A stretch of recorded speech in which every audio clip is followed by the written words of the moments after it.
By the way, if you were wondering what I was cooking in these, it is sausage, beef, and egg rancheros. Yes, just like I had in the school in Texas. That's what I used to order for breakfast. You could always get them.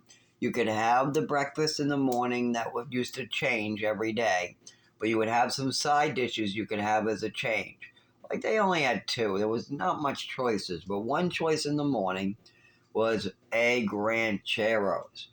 I used to ask for two of them all the time. Just some taco powder and scrambled eggs. So, anyways, these ones are cayenne pepper, Frank's Red Hot sauce, a little bit of black pepper, a sprinkle of Himalayan salt, only a sprinkle of the taco seasoning from Hannaford's. Like I said, a tiny, tiny bit of Jimmy Dean pork sausage. Tiny bit. Remember, I have a little tolerance with a lot of beef. So 20% Jimmy Dean pork sausage, 80%, um, 80%, 80% beef. So 80-20 beef, and 80% of that beef mixed with 20% Jimmy Dean pork sausage, which shrinks down really quick, as you can see. And then I use egg beaters that I buy for David, and I have a whole brand new carton I picked up, seeing as he's coming over tomorrow.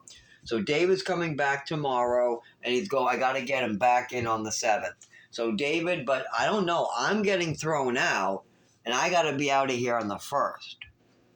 So I got to be out on the 1st. David has to be in the hospital by either the 1st or the 7th.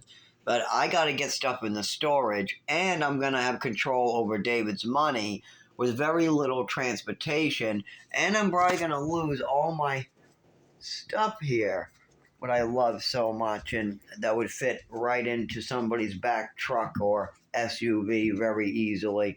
My cleaners, my bags, just the basics. Just everything you need to pretty much open up a house back up. You move this back into apartment or house, and you could pretty much eat, live. I think the pan is in one of those, my favorite pot, and I'm bringing the cast irons, obviously, those two. That one and that one, and that teapot is for my medicine. I can't live without a teapot in a fire.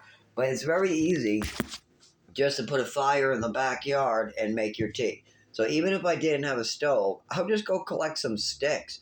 Just point me to them. In that closet, I have like 14 different grates to choose from.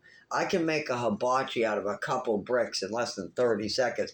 I can use an old pot. You have a shitty pot? That's a hibachi. Give me a nice good hammer or a nail gun or something, and I'll just make some holes on the bottom, and we're good. You got a hibachi. That's all you need. You just need a metal pot and let me at it to make some holes on the bottom on the side so air can get in. And when air can get in through the bottom, through a couple holes that you make, you just need to find a grate and throw it on top. You got a hibachi, throw some fucking wood down there, you're good to go. What do you think they use in other countries? They use their homemade clay hibachis. All it is a hole on the bottom for air and wood to be put in, and a big hole on the top for the grate. Some have a little another cap on top. But it's not hard to heat up a water, boil tea, cook some soup, fry some food. The hard stuff when you need temperature control. See, that's when it gets fucking hard. When you need the temperature to be perfect, like baking a cake or baking cookies. I would never try to bake a cake in a hibachi oven. Forget it. You want to see some cookies? See these? Those are some homemade peanut butter chocolate chip with a rice flour. Rice flour chocolate chip with a peanut butter made from peanut oil. Yes. Those are only $1.25 at the dollar store for the peanut ones, though. That's not like a homemade like my rice flour chocolate chip. Or my oatmeal. My oatmeal's pretty badass too. Sometimes I use flour, sometimes I use oat flour in my oatmeal cookies. I gotta find my recipe cap. What did I do with the recipe cap? Okay, so you got my recipe. Black pepper, Frank's Red Hot cayenne pepper, little bit of this, Himalayan salt, egg beaters or fresh egg I prefer, but egg beaters are fine. A little bit of breakfast sausage, 20%, with Hamburg. And you have to do a prayer for the Hamburg because we're not preparing the cows right anymore. You should be killing them humanely and giving them a humane end. Instead, we're lining them up and making them watch their cow and their buddy that they've lived with for like 10 years. We're like, hey, you guys have been living with each other for 10 years. You're going to sit in this line and you're going to see a spike come down and hit your buddy in the head. And you're going to see a bunch of zapping and you're going to hear a bunch of mooing and you're all going to be lined up like cattle. Oh, that's right. You are cattle. Wait a minute. Aren't cattle mammals?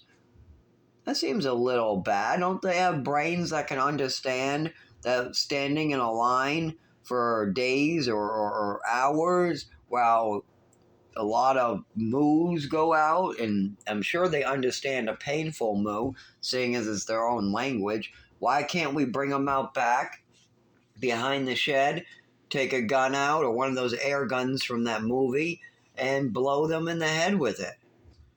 Then there's no moo, there's nothing. It's, look at the beautiful grass there. Yeah, take a big bite of that grass. Oh, yeah, you love that.